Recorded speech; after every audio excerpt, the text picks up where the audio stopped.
Ang mabuting balita ng Panginoon, ayon kay San Juan.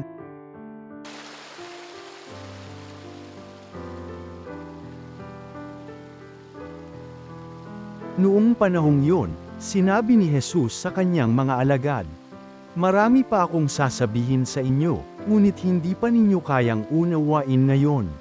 Pagdating ng Espiritu ng Katotohanan, tutulungan niya kayo upang maunawaan ninyo ang buong katotohanan. Sapagkat magsasalita siya hindi sa ganang kanyang sarili, sasabihin niya sa inyo ang kanyang narinig, at ipapahayag ang mga bagay na darating. Pararangalan niya ako sapagkat sa aking magmumula ang ipapahayag niya sa inyo. Ang lahat ng sa Ama ay akin, kaya ko sinabing sa akin magmumula ang ipapahayag niya sa inyo."